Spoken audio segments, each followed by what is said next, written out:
ہم بہنیں تو ابو کے ساتھ گاؤں میں رہتی تھیں، لیکن بھائی کراچی کے کالج میں زیر تعلیم تھا۔ ابو گاؤں میں اپنی زمینداری سنبھالتے تھے، تبھی زمین چھوڑ کر بڑے شہر میں رہنا پسند نہیں کرتے تھے۔ ایک روز سہیل بھائی کا خط آیا، لکھا تھا: ابا جان، یہاں اکیلے اتنے بڑے گھر میں دل نہیں لگتا، مجھے بڑی وحشت ہوتی ہے۔ آپ خدا کے لیے فائزہ اور آئمہ کو میرے پاس شہر بھیج دیجیے، ورنہ میں اکیلے نہ رہ پاؤں گا اور واپس گاؤں آ جاؤں گا۔ ابو اسے اچھے ادارے سے اعلیٰ تعلیم دلوانا چاہتے تھے، بیٹے کی بات کو نہ ٹال سکے۔ امی نے بھی اصرار کیا کہ بیٹا وہاں پریشان ہے، بوا حلیمہ کے ساتھ ان دونوں کو سہیل کے پاس کراچی بھجوا دو، یہ وہاں اچھے اسکولوں میں پڑھ بھی لیں گی۔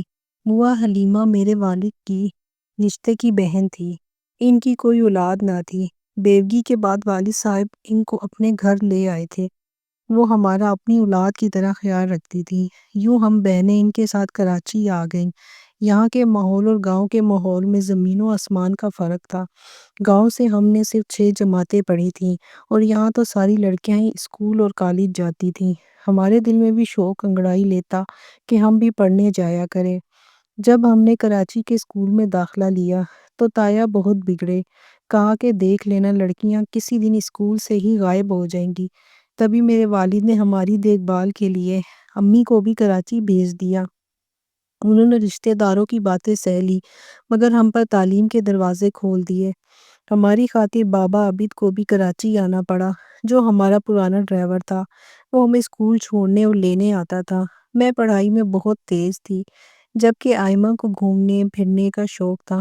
میں نے جلد میٹرک پاس کر لیا اور کالج جانے لگی، جبکہ وہ بھی 8ویں کلاس میں تھی۔ اب ہم دونوں بہنوں کے راستے الگ ہو گئے۔ عابد بابا پہلے آئمہ کو اسکول چھوڑنے جاتا، پھر مجھے۔ اس طرح واپسی میں بھی ہم الگ الگ وقت پر گھر پہنچتی تھیں اور کبھی ساتھ آ جاتی تھیں۔ ایک دن بھائی نے بتایا کہ گاؤں سے کافی مہمان آ رہے ہیں، تم لوگ جلدی گھر آ جانا۔ میں نے کہا ٹھیک ہے۔ 2 پیریڈز اٹینڈ کرنے کے بعد آئمہ کے اسکول چلی جاؤں گی اور اس کی چھٹی دلوا کر ہم جلدی گھر آ جائیں گے۔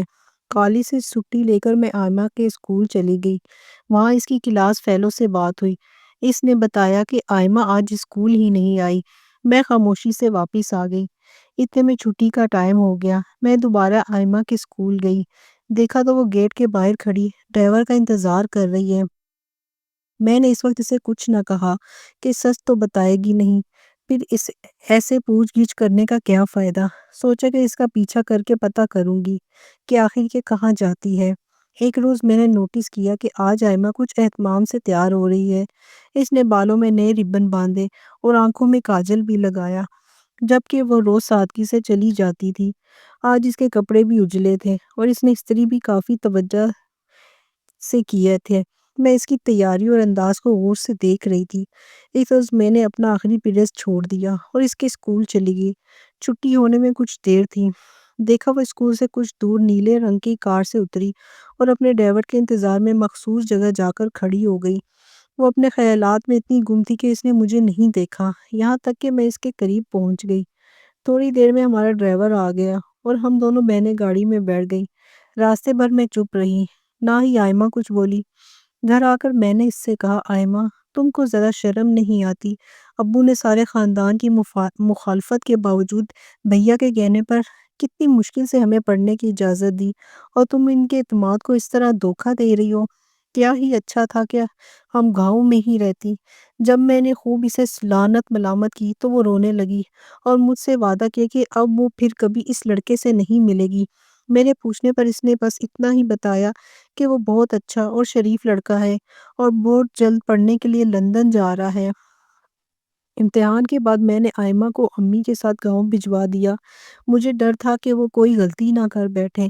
بھیا کی شادی ہوگی تو میں بھائی کے ساتھ کراچی میں رہ گئی اور آئمہ امی کے ساتھ گاؤں میں ہی رہنے لگی۔ وہ جب بھی کراچی آتی بہت پریشان ہوتی، اس لڑکے کو یاد کر کے روتی۔ میں اس کو سمجھاتی کہ پگلی بھول جا اس کو، کون تھا، کہاں گیا۔ وہ سمجھتی تھی کہ شاید وہ لندن چلا گیا ہوگا۔ وہ مجھ سے کہتی، باجی میں نے آپ سے وعدہ کیا تھا کہ اس سے کوئی واسطہ نہ رکھوں گی، اس لیے تبھی آخری بار ملی تھی۔ اس نے پتہ دینا چاہا تو میں نے نہ لیا۔ اور اس نے جب میرا پتہ مانگا تو میں نے بھی لا دیا۔ میں ڈرتی تھی کہ اگر اس نے خط و کتابت کی کوشش کی تو آپ ابو کو کہہ دیں گی۔ آئمہ نے بتایا کہ اس لڑکے نے اس کو اپنی گھڑی بھی دی تھی کہ اس گھڑی کو دیکھ کر مجھے یاد کر لیا کرنا، میں اسی گھڑی میں ٹائم دیکھ کر تمہارے پاس آیا کرتا تھا۔ چھوٹی بہن کو روتے دیکھ کر میرا دل پسیجنے لگا اور میں خود کو مجرم سا محسوس کرنے لگی۔ ایک روز اس کے رونے پر مجبور ہو کر میں نے ایک ہفت روزہ میں اشتہار دیا اور پورا واقعہ بھی لکھ دیا۔ آئمہ بتاتی تھی کہ وہ بھی گاؤں کا رہنے والا تھا اور 2 بہنوں کا اکلوتا بھائی تھا۔ ہفتے میں ایک دن آئمہ اسکول سے چھٹی کر کے اس سے ملتی تھی۔ وہ اسے گھمانے لے جاتا۔ وہ کہتا تھا کہ آئمہ میں تم سے شادی کروں گا، اس پہلے کبھی تم پر بری نظر نہیں ڈالوں گا۔ کبھی کبھی وہ صبح اٹھ کر میرے پاس آ جاتی اور کہتی، باجی آج میں نے اس کو خواب میں دیکھا ہے۔ میں نے بہن کو سمجھاتی کہ دیکھو تم ابھی نہ سمجھو، مردوں کو نہیں جانتی، وہ تو تم کو بھول بھی چکا ہوگا۔ کسی کا خیال اتنا نہیں لگا لینا چاہیے کہ آدمی نفسیاتی مریض بن کر رہ جائے۔ وہ بیچاری چپ رہ جاتی، اپنا دکھ میرے سوا کسی اور سے بانٹ بھی تو نہیں سکتی تھی۔ چند روز کراچی میں رہ کر وہ گاؤں چلی گئی۔ اس کے جانے کے بعد بھائی میرے لیے اپنے ایک دوست فیروز کا رشتہ لائے۔ اس کی بہن اور امی ہمارے گھر 1-2 بار آ چکی تھیں۔ انہوں نے مجھے دیکھا اور پسند کر لیا۔ کچھ دنوں بعد فیروز کی امی نے بھابھی سے رشتے کے لیے ذکر کیا تو بھائی نے امی ابو کو گاؤں سے بلوا لیا۔ میرے والدین نے لڑکے کو دیکھا اور سوچا کہ رشتہ اچھا ہے، ہماری لڑکی بھی کافی پڑھ لکھ گئی ہے، اب کسی ان پڑھ سے نباہ مشکل ہے۔ تبھی انہوں نے بہت سوچ سمجھ کر میری منگنی فیروز سے کر دی کہ وہ بھی اعلیٰ تعلیم یافتہ تھا۔ آئمہ کی منگنی ماموں کے لڑکے سے ہو گئی، وہ صرف میٹرک پاس تھا، گرچہ ماموں کی کافی زمینیں تھیں، لیکن بیٹے نے میٹرک کے بعد تعلیم کی طرف توجہ نہ دی۔ منگنی کے بعد بھی میں نے کبھی فیروز کو نہ دیکھا کیونکہ ہم اندرون سندھ کے روایتی گھرانے اور خاندانی رسم و رواج کے سختی سے پابند تھے۔ ان دنوں منگیتر سے پردہ کیا جاتا تھا، اس لیے وہ بھی مجھ کو نہیں دیکھ پائے۔ جب والدہ اور بہنوں نے پسند کر لیا تو انہوں نے اپنے گھر والوں کی پسند پر بھروسہ کر لیا۔ منگنی کے بعد صرف 2 مرتبہ وہ ہمارے گھر آئے، وہ بھی عید کے دوسرے روز۔ بھائی کے ساتھ آئے اور انہی کے ہمراہ کراچی چلے گئے۔ وہ صرف ایک روز ٹھہرے، وہ مردان خانے میں جو گھر سے تھوڑی دور ہی بنا ہوا تھا۔ آئمہ کو البتہ میرے منگیتر کو دیکھنے کا بڑا شوق تھا، مگر جب بھی وہ گاؤں آتی اتفاق سے فیروز بھیا کے گھر نہیں آ پاتے تھے۔ منگنی کے 6 ماہ بعد شادی کی تاریخ رکھ دی گئی اور تیاریاں ہونے لگی۔ میرے ساتھ آئمہ کو بھی مایوں بٹھا دیا گیا۔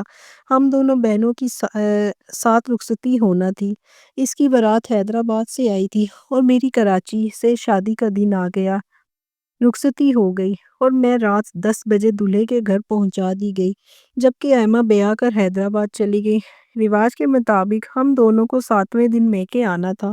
اتوار کی صبح 8 بجے میں امی کے گھر آ گئی اور آئمہ کوئی 2 بجے حیدرآباد سے آئی۔ ہم دونوں ہی اپنی اپنی جگہ خوش تھی۔ آئمہ کی شادی اپنوں میں ہوئی تھی، اسے ابھی تک میرے دولہا کو دیکھنے کا اشتیاق تھا۔ ہماری شادی والے دن تو وہ خود دلہن بنی ہوئی تھی، اس لیے فیروز کو نہیں دیکھ پائی تھی۔ بار بار کہتی کہ باجی تمہارے دلہا کب اندر آئیں گے کہ میں ان کو دیکھوں۔ رات کے 8 بجے فیروز آئے۔ میں نے ان کو بتایا کہ مجھ سے زیادہ میری چھوٹی بہن آپ کا انتظار کر رہی ہے۔ میں آئمہ کو کمرے میں لے آئی۔ اس کو دیکھتے ہی وہ بجھ کر رہ گئے، بولے آئمہ تم؟ وہ بھی حیران تھی، بولی وجاہت تم؟ میں فیروز کا نام وجاہت سن کر حیران رہ گئی۔ پتہ نہ تھا کہ اس کے 2 نام ہیں۔ پیار سے ان کی دادی ان کو وجاہت بلاتی تھی، لہٰذا گھر میں انہیں یہی کہا جاتا اور اسکول میں نام فیروز لکھوایا گیا تھا۔ انہوں نے آئمہ کو اپنا گھر والا نام بتایا ہوا تھا۔ اب میری بہن کا یہ عالم کہ چہرے پر خوشی کی جگہ زردی چھائی تھی، وہ بجھ کر رہ گئی، پھر کرسی پر بیٹھتے ہی بے ہوش ہو گئی۔ اس کو ہسپتال لے گئے۔ میں فیروز کے ساتھ رات کو گھر واپس آ گئی۔ میں نے ان کو قسم دے کر پوچھا تو انہوں نے ساری بات سچ سچ بتا دی، وہی باتیں جو آئمہ بتایا کرتی تھی۔ آپ نے آئمہ کو اپنا نام وجاہت کیوں بتایا تھا؟ وہ بولے مجھے اپنا نام وجاہت ہی پسند تھا، گھر والے بھی اسی نام سے بلاتے تھے، بے شک مجھے اس سے محبت تھی، مگر آج سے تم یقین کر لو کہ وہ میری بہن ہے۔ فیروز نے شاید آئمہ کو بلا دیا تھا لیکن وہ اس کو نہیں بلا پائی تھی۔ اس کے بعد اگر آئمہ میکے آتی تو میں ہی اس سے ملنے امی کے گھر چلی جاتی، لیکن وہ میرے گھر نہیں آتی تھی۔ شادی کو 1 سال گزر گیا، لیکن پھر کبھی آئمہ اور فیروز کا سامنا نہیں ہوا۔ مجھے اللہ تعالیٰ نے ایک بیٹے سے نوازا، آئمہ بھی ایک بچی کی ماں بن گئی۔ اس کے سسرال والے آئمہ سے شکوہ کرتے تھے کہ وہ اداس رہتی ہے اور اس کا دل ابھی تک شوہر سے نہیں لگا ہے، گھرداری میں بھی دلچسپی نہیں لیتی ہے۔ ایک بار اس کا شوہر میرے پاس آیا اور کہا، باجی آپ اس کو سمجھائیے، وہ مجھ سے سیدھے منہ بات نہیں کرتی۔ یہ سن کر مجھے بہت دکھ ہوتا ہے، مگر میں اس کو کیا سمجھاؤں کہ مجھے خود اپنے سرتاج سے محبت تھی۔